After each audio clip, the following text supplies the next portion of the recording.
Hello, you found the marble in the oatmeal. You found the Escape Podcast.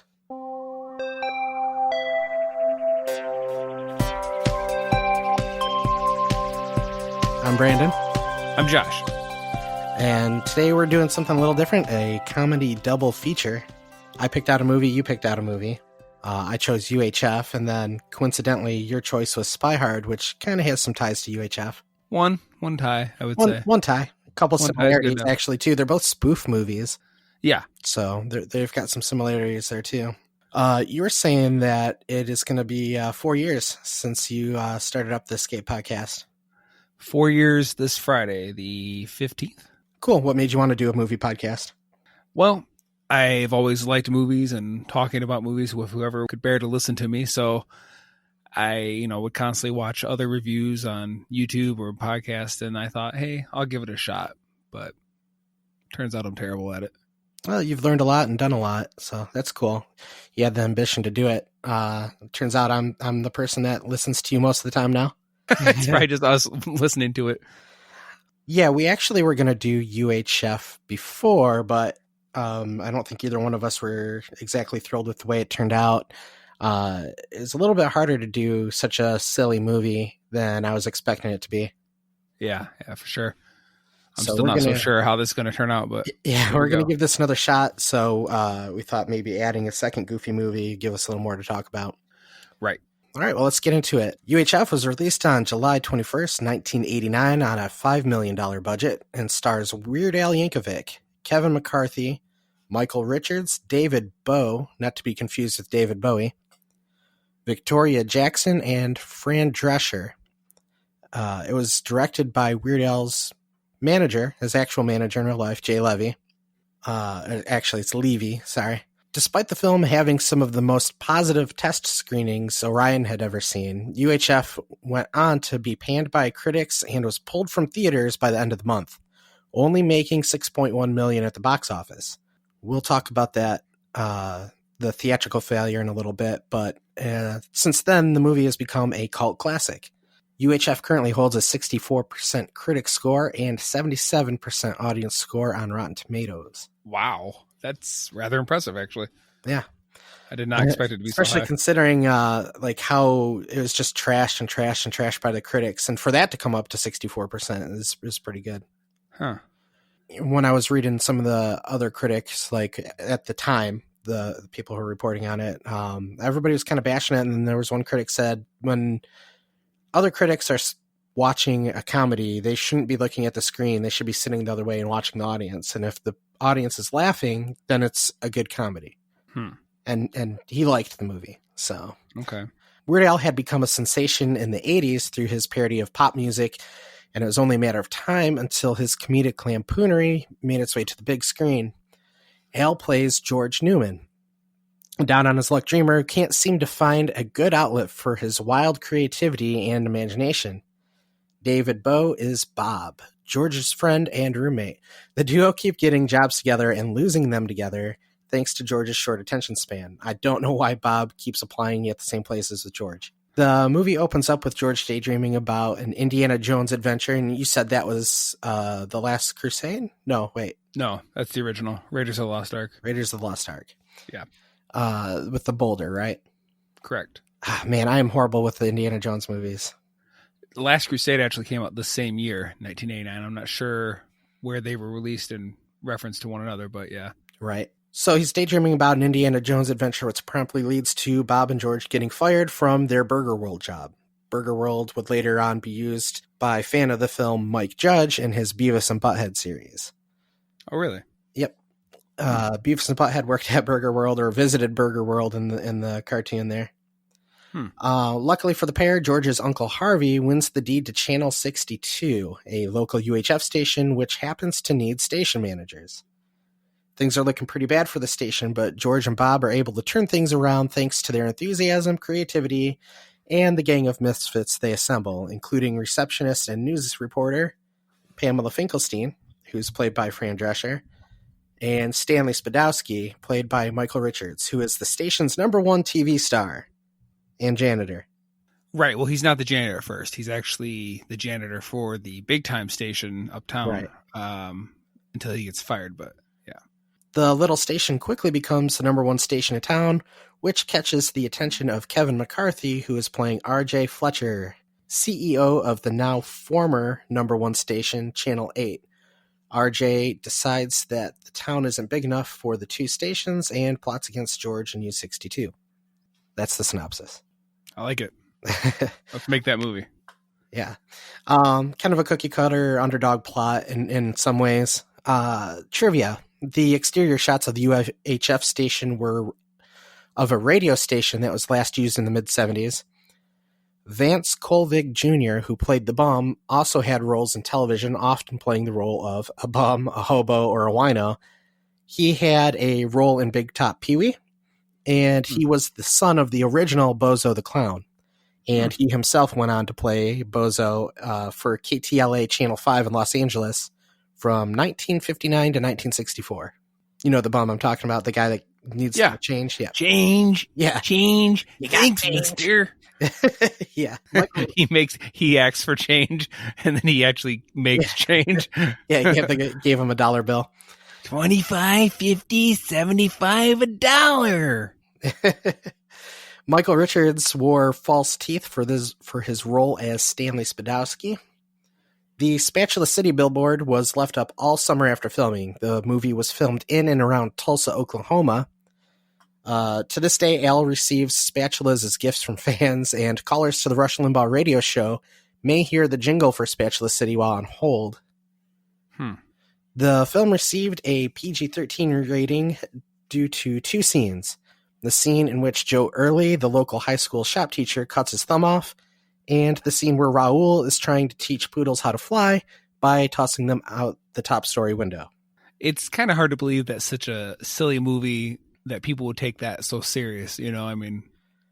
Yeah, I guess during the test screening, they found the full scene showed the dogs landing in a big pile. But they found out that it was funnier and people reacted better if they cut it just before the dog landed. Okay. The man playing Raul Hernandez is Trinidad Silva. He played a punk in The Jerk with Steve Martin and is well known for his role as Jesus Martinez in Hill Street Blues, the original TV series. Raul was Trinidad's final role as he was tragically hit and killed by a drunk driver during the filming of UHF. They had more planned for his character and considered recasting the role, but ended up deciding to leave Trinidad in the film as a tribute and dedicated the movie to him. The special effects used for the scene in which Philo goes home were done by the Chiodo brothers, who also did the similar-looking effects for Large Marge and Pee-wee's Big Adventure. We've talked about the Chiodos on the show before. When we covered Killer Clowns from Outer Space. Our podcast host, Podomatic, only holds our most recent 5 or 6 episodes, but you can find all of our episodes on our YouTube channel. Be sure to check it out. Last point I'd want to make before we start talking about the movie more is I should probably explain what UHF is for those who may not know or may have forgotten. UHF stands for Ultra High Frequency, which is a certain range in radio frequencies. Back in the day when we had like rabbit ears on our antenna, rabbit ear antennas on our televisions, you know, if you didn't have cable, you could switch the frequency if you wanted to receive. The other frequency was VHF, which stands for very high frequency. And you can think of it kind of like AM and FM on your radio. So if you couldn't find anything to watch on VHF, you could switch your TV over to UHF and have a whole new set of stations. MHF, mega high frequency. And BHF, the best high frequency. Yeah. I seem to remember UHF being a bit less popular with like weirder stuff on it or a lot of reruns. Like it was a secondary place to go. Did you ever have a TV that could switch between I thought we did. Yeah. I don't remember too much about it, but I thought I had a TV like that. That's a thing people a little bit younger than us won't really remember or have to deal with. Yeah. All right. So I think I discovered this movie in the summer of 96 because I think it was the summer before going to high school that I found it. I'd been a fan of Weird Al as a kid already. I had a few of his albums. How about you? I become a fan of Weird Al, and I remember seeing some music videos. I think it was for the UHF song, and it showed clips from this movie. And I always thought like, okay, this doesn't look like typical music video stuff. This looks like some kind of movie. But I can't remember when I actually first saw it or knew about it for sure. But I mean, I've seen it a few times over the years. Ironically enough, our next movie that we're going to be talking about, I first probably watched it in like 96. And you know, that's kind what of, year like it I came said, out similar. too, right?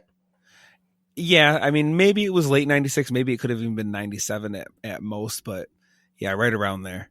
Yeah, I remember it was on Comedy Central back when, well, I haven't watched Comedy Central in a while. I don't know what kind of stuff they play now, but they used to play like 80s movies every now and then. And me and my dad were flipping through the channels and I got excited. Oh, it's a Weird Al movie. I didn't even know this existed. And I remember some of the skits made me laugh so hard I ended up falling out of the couch. So from that point on, we used to go up to the Mammoth Video, the video rental store around the corner, and I'd rented it probably like 50 times. Yeah, the one that's now by Zorba's, right? Yeah. Yep. Or what you? Yeah, where actually, it is Zorba's Zorba. Now is Zorba's, right? When Yeah. it started, it was actually a Hollywood Video. I don't know if anybody Right. remembers that. It was like Blockbuster's competitor that never quite hit the same success. Yeah, because I remember at one point there was Mammoths and Hollywoods, and then Hollywoods became Mammoths? Well, that one like did. That? Yeah. Okay. There were a few Mammoth Videos around here. I don't know. I think the only video stores even left open are Family Video. Yes. Yeah, that's true. I wish it was closer to home. There was another one like far north on Telegraph, but like it was kind of in the hood. Okay. Anyway, yeah, I rented it probably like 50 times and I forced everybody I knew to watch it. The movie, I went through the plot right there. The plot isn't as important. It seems kind of more like it's a bunch of skits with like plot in between, kind of connecting everything. You know, it plays out as a series of skits. The skits kind of like Al's music revolve around parodies, only instead of the music, now it's TV shows, movies, and even commercials. At one point, George is planning the station's fall lineup, and we get a sample of his zaniness. Actually wrote down all of the things on that fall schedule. He had the news, Mr. Ed, Stanley Spadowski's Clubhouse, which is their most popular show. Also had Traffic Court, My Three Mutants, Eye on Toxic Waste, Dog Racing from Rio de Janeiro, Wheel of Fish, which we actually get to see a portion of. Right. The Wide World of Tractor Pulls, Rahl's Wild Kingdom, which we also get to see. Beat the Loan Shark, that sounds like a great show. Druids on Parade, The Lice is Right, Monster Knows Best, You Bet Your Pink Slip. I'd probably watch this one, Leave It to Bigfoot. Wonderful World of Phlegm, which is a 2-hour long documentary about phlegm. Okay. I don't know if I'd watch that one. Name That Stain, Volcano Worshippers Hour. Weird Al had actually started a Volcano Worshippers Club in high school just so he can get another picture in the yearbook. That's Disgusting, The Flying Pope, The Young and the Dyslexic, Secrets of the Universe, starring Philo, Underwater Bingo for Teens, Bestiality Today, Town Talk, which we get to see, and Fun with Dirt. Right. And last time we tried to record, I had asked you if you could make one of these shows real, which one would you want to watch the most? Out of all those shows, probably Stanley Spadowski's Clubhouse. Okay. Isn't that kind of basically Pee-wee in a lot of ways? Well, it's I mean, kid show, but I'd say it's actually closer to, like we mentioned Bozo earlier, where, you know, there's an audience and they do like stuff in front of the audience that involves the kids and their parents. Okay. Let's talk about Stanley Spadowski's Clubhouse for a second. It doesn't start off as Stanley Spadowski's Clubhouse. Right. It's Uncle Nutsy's or something like that. Yeah, Uncle Nutsy's Playhouse, or maybe it's still Clubhouse. And It's actually Weird Al, George. He's playing Uncle Nutsy, and he's trying to host this kid show. And, you know, he's being goofy and silly, but the kids aren't that into it. One kid even spits on him. And the second time we see him doing that show, things are bad. He finds out that the station's about to go bankrupt. His girlfriend dumps him, and he's just not feeling it. So he leaves in the middle of the show and offers the show to Stanley, the janitor, who they took from the other station. And Michael Richards is kind of the star of this movie in a way. Like, he steals the show a little bit. He's basically a big kid himself. He's a little bit slow. He's not that clever. He kind of reminds me of Lenny from Of Mice and Men. Oh, okay. Lenny. Which I'm not familiar coincidentally, with the other main character is George, but he's the witty one. Okay. And he's basically a big kid? Yeah, he's kind of a big man and strong, but he's mentally like a child. And him and Lenny, I think, kind of have to go from town to town finding work and, you know, something to that effect. It's a sad story. It's not really a happy tale. Oh, okay. Unlike UHF, which is mostly happy. Yes. Yeah, the show ends up becoming a hit. They go to the bar after George, Weird Al, ends up quitting the show. He needs a drink. So they go to the bar with all these big, rough, biker-looking dudes. They order some fruity drinks. And as they're talking about, you know, other job opportunities they may be able to get, all of a sudden, all these biker guys flip out. Hey, it's coming back on. And they turn the TV up, and there's Stanley Spadowski suddenly with a large, enthusiastic crowd there at the station that wasn't there just a few minutes ago. And, like, he's really getting the kids revved up, and all the people are watching him, and he gives, like, this speech with this patriotic music going on. And it's actually a reference to another movie, but, you know, he's talking about how sometimes when life gets you down, you got to just scrub hard. And, you know, he's using his janitorial expertise as an analogy. And everybody's just really focused on him. And then when at the end of his speech, everybody's cheering and going crazy. So they flip out, and it turns out that Stanley Spadowski is a huge star, and he agrees to do the show if he can still be the janitor. Right. He, for whatever reason, his speech about cleaning the floor and getting that tough stain has this motivational attribute to it that kind of motivates George and Bob to get back and all the guys in the bar. Yeah. Well, it's like everyone's able to apply it to their life. Yeah, it's just, you know, we get clips of the show every now and then. There's always something insane going on there. There's welcome back to Stanley Spadowski's clubhouse, and he's standing in the middle of the train set and everything's exploding around him. We get the little Billy finds the marble in the oatmeal, which means he gets to drink from the fire hose, and that's pretty hilarious. We get the scene of him playing with the army man out of the cereal, which I think was actually just them turning on the camera and letting Michael Richards do his thing. Right, yeah. And, you know, this movie has this thing where, so like you said, it starts off with him daydreaming, and when he kind of comes out of it, it seems like, okay, this is real life now. So you're kind of thinking like maybe he's just going to have this overactive imagination that's all the zany weird stuff, but in real life it's normal. And they kind of are painting it like that for a minute, but then weird stuff happens in real life too. Like the boss is able to throw them like, you know, 50 yards.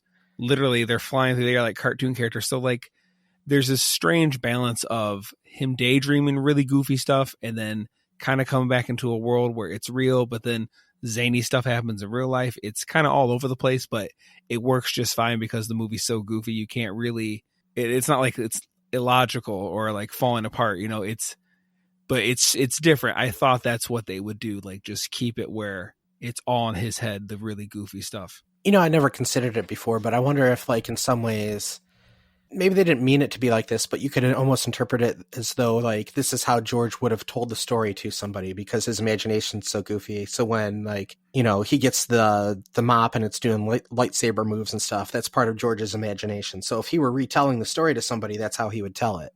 Yeah, that could be. I mean, obviously this isn't a movie that's meant to be, you know, so focused on with a microscope. You just kind of go with it. But, you know, another thing I was thinking too is Al in this movie, he does like, he's basically like two kind of characters. One point he just basically kind of becomes Weird Al, but at one point he's like this, you know, he's really the character and he's down on his luck. And then sometimes he does this really annoying thing where he like screams. And I was saying last time, like it didn't work for me. Like I actually thought he worked better when he was just acting and being just the normal guy. When he was the zany guy, it was just kind of ridiculous. And they did kind of tone that down toward the middle to end. Like that seemed like right at the beginning, like almost made me wonder if they didn't know what to have him do, or he that was his, I don't know, someone else's idea to have him do that. But then he just like an example. Okay. Like, so when they first get fired from the job, the Burger World job, they're like walking home or whatever, and he's like, just bash me in the head, just bash me as hard as you can, like, and like goofy stuff like that, like where he's doing that super high pitched thing that Weird Al does. And then later, he's basically just the straight man. And as weird as it is, it kind of worked for me when he was just being normal, and all the other goofy stuff like Michael Richards, was being off the wall, and like that just worked better for me.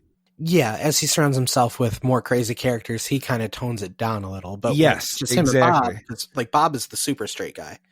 Right. Yeah. I guess you might say Weird Al's kind of the middleman, but he's, much more normal than we usually associate Weird Al to be in his, videos and stage performance and all that. But do you have some favorite skits from this? Are there a few that stick out in your mind as being, particularly entertaining? I do remember thinking the Conan the Librarian was pretty funny.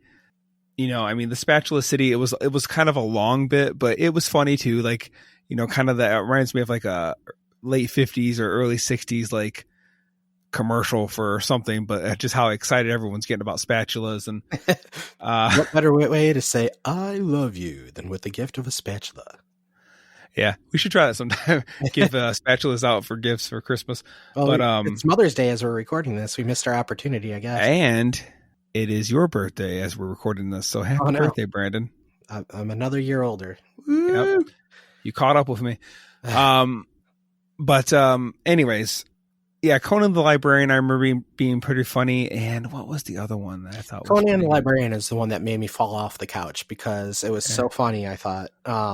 He cuts that guy right in half over a late book or something. Right. And that kid that he cuts in half, I swear I recognize him from a Domino's commercial. And I don't know how I have such a specific memory of a Domino's commercial from probably like 1990, but I have memories of goofy stuff like that too. I could be wrong. There's multiple types of skits. When it comes to him doing like a parody, there's the movie ones like Conan the Librarian. Right. Or even at the beginning, the Indiana Jones stuff. Then there's the ones that are like TV shows, like Town Talk with George Newman, where it's kind of a zany talk show, kind of pre-Jerry Springer, making fun of Geraldo and stuff. That was the one I would like to watch the most if it was a real show, was Town Talk. You had, they show like this punk rocker, goth girl, a Nazi skinhead, some beefy biker guy, some little kid, some little Girl Scout. And, like as if, all these people are like fighting each other, and the girl's gnawing at some guy's ankle. Yeah.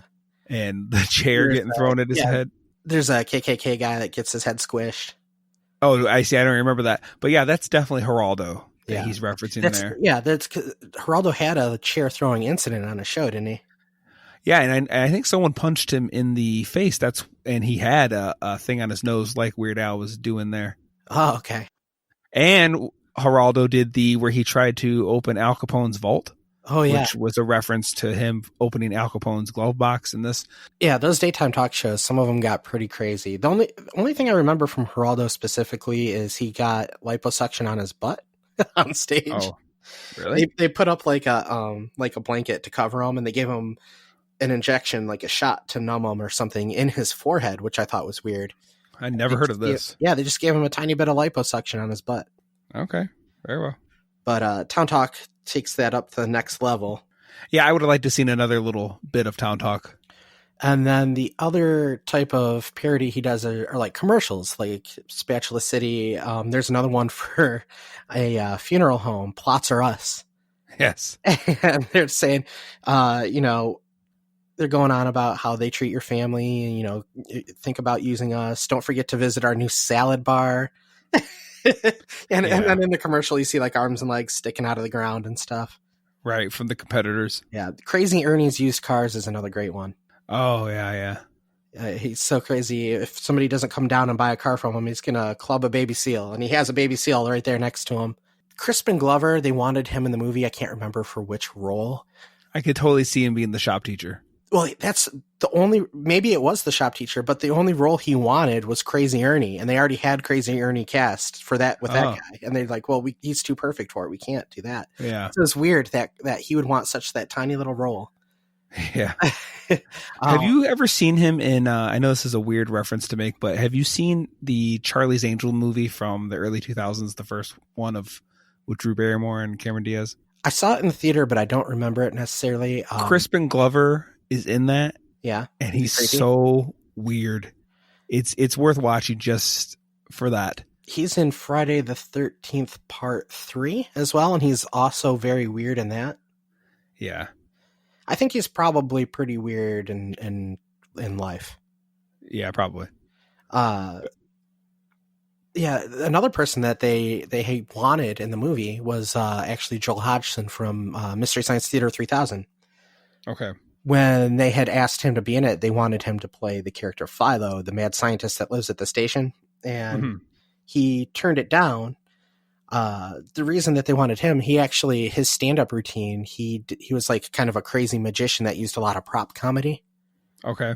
And he was always building and creating his own little things. He said he was burnt out on show business and needed a break. Around that same time that UHF came out, he actually created Mystery Science Theater, which he built all the robots and puppets for. If you're not familiar with the series, then I wish I could show it to you, although it's not for everybody. You've probably seen it if you're old enough, where the silhouettes of the guys are sitting in the movie theater watching old band movies and making fun of them. I'm not as familiar with you, but I am familiar enough. Yeah, he turned down that role. Interestingly enough, Philo, the character later on, when they introduce him, he's working on something, and George asks him, "What are you doing?" "I'm working on my interocitor," is what he says. Interocitor is a reference to This Island Earth, 1950s sci-fi classic movie, bit of a B movie, and that's the movie that was featured in Mystery Science Theater 3000, the movie. Then there's other parodies and weird stuff that happens, like he does the mashed potatoes thing, like from Close Encounters. Yeah. Well, yeah, speaking of Philo, like when RJ Fletcher's there to like when he's going to basically be purchasing the building or whatever, the whole station, they show him like, he's measuring the dimensions and whatever. And at one point he looks in the little window of the door to Philo's area and he kind of has this look like, huh? And you don't see what exactly he's seeing at that moment. But I kind of noticed that and I thought, I wonder what exactly he was doing right then and there. I guess it could have been anything. Every time we see Philo, he's working on something weird. Like he's got that laser set up. Yeah. He does the show Mysteries of the Universe that they show on their UHF station, and he reminds me of like basically like what, Mr. Wizard almost, maybe, or yeah, kind of something like that. And he says, today we're going to learn how to make plutonium from common household items. And there's an extended version of that scene where he goes on about adding all this stuff together, putting it in the microwave for 4 hours and leaving your house.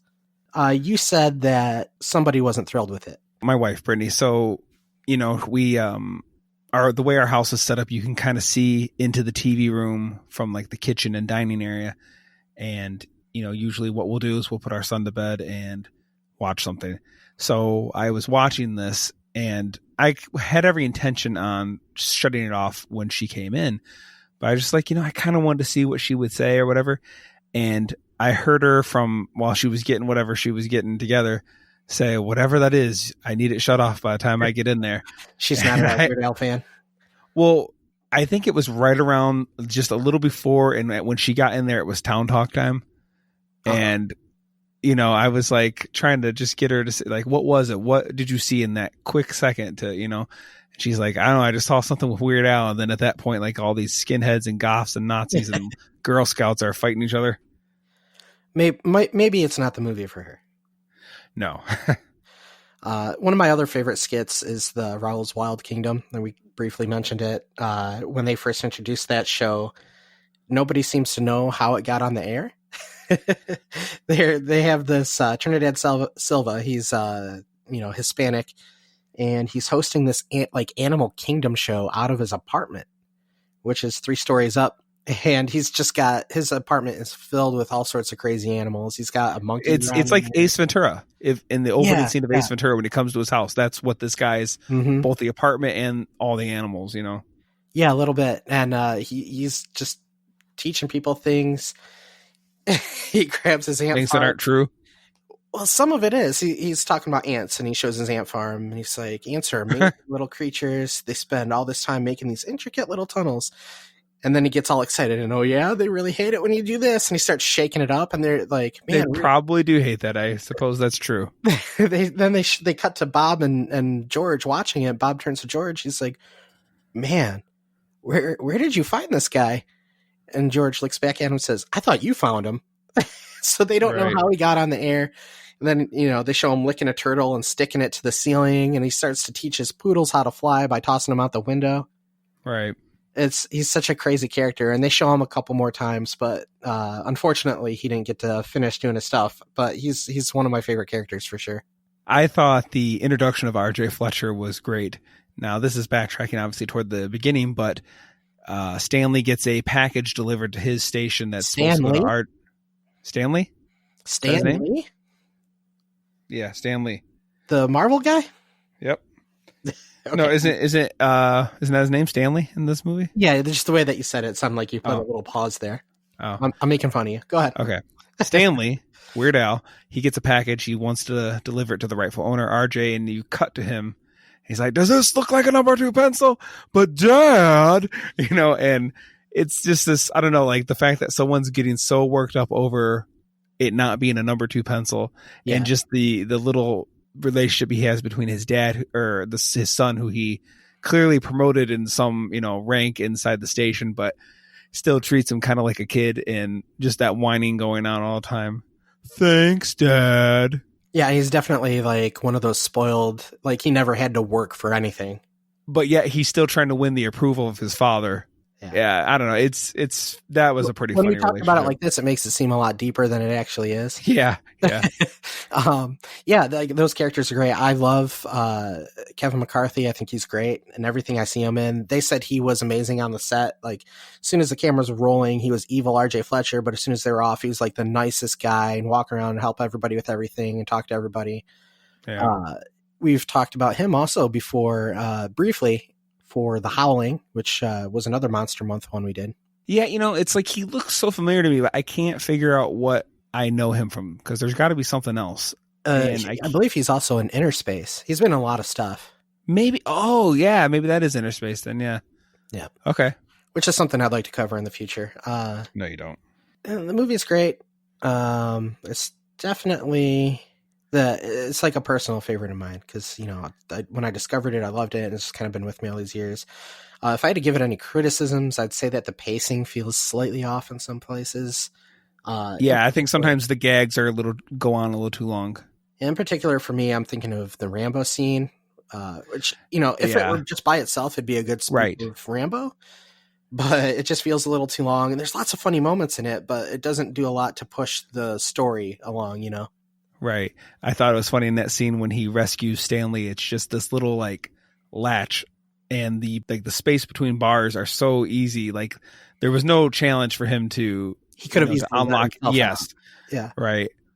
And as they're sneaking out of the village, because in the movie Stanley Spadowski, he gets kidnapped by the Channel 8 guys, and while George is on his way to rescue him, he's imagining that he's Rambo, so he sneaks into the bad guys' camp, and there's all sorts of Rambo spoofs going on here. But as they're sneaking out of the camp, there's like just enemies sitting around on crates and stuff, smoking, not paying any attention, and they're just sneaking right by everybody. Right. And then they head off to. I want to bring this up for to bring it back later. They have the guy selling the helicopter rides. Right. That's something we might mention in the next movie. I know what you mean. The person, they said they wanted Sylvester Stallone to actually be the guy selling helicopter rides, but couldn't get him. That would have been a nice little thing, but whatevs. I think that would have been funny.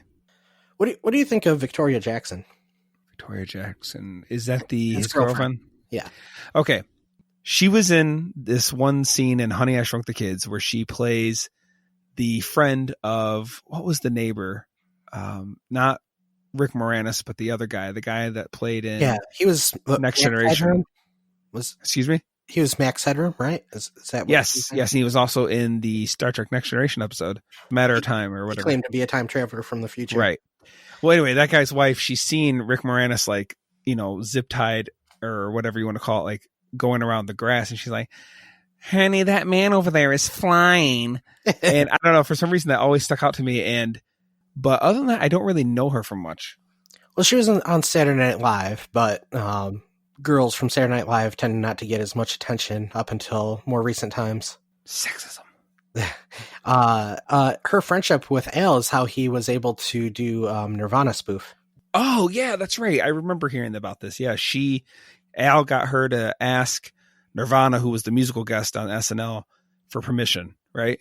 Yeah. She called him up and she said, well, one of them called the other one, basically, because Kurt Cobain was there, and he ended up talking on the phone to Kurt Cobain and said, hey, can I, is it all right if I spoof this movie? And it's a common courtesy that he likes to do. Yes. Everybody he spoofs. And Kurt Cobain's except for Coolio, apparently. Well, there is a mishap there. Yeah, I know. I just teasing. In my opinion, Coolio should be grateful that Al did his song, because where is he now? He did a movie at one point where it was like an island with dinosaurs or something. I thought I saw. Oh, great. I still use Coolio. I use Coolio as, when you tell me something, okay, that's Coolio. But I say it all the time. But because of Al, people are going to remember him more. Absolutely. Absolutely. Yeah. So anyway, he's talking to Kurt Cobain and Kurt says, yeah, sure. What's it going to be about, food or something? He says, no, which is amazing that he even knew that. Well, like he knew that that's kind of a common trope for everybody now. Food and TV. Well, I guess in the musical world, other than Coolio, it's considered to be a great honor if Al wants to do your song. So most of the time people are okay with it and they have a lot of fun with it. So I'm sure he was aware of him at that point. And Al told him, no, it's going to be about how nobody can understand what you're saying and your lyrics don't make any sense. and Kurt was just like, oh, okay. Okay, yeah, I heard that he just said how no one can understand you. I didn't hear about the lyrics not making sense, but that seems like something you wouldn't want to say if you're trying to get permission. Well, that's the way that Weird Al tells the story. So who knows how much of it is actually true, but that ends up being kind of what the song is about. So anyway, what would you rank UHF? For these types of movies, like typically I think of like, Naked Gun and what's the other one? Naked Gun. What's those other goofy movies? Not scary movies so much, but I guess that could kind of fall into those, just the real slapstick stuff. Yeah. It's, there's a different tone even to like this movie versus like those movies. I feel like with the newer spoof movies, they typically, it's like every second is just a reference to a big blockbuster movie that they're spoofing.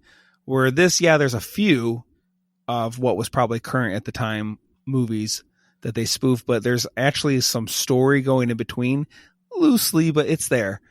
So I would actually give it a little more props on that for not just basically, these newer ones that do it like the scary movies and what's those other ones? Scary movie and disaster movie or whatever it's called. Yeah. It seems like all they rely on. What? That team actually, I think, is the one that did Spy Hard. It may have been their first one.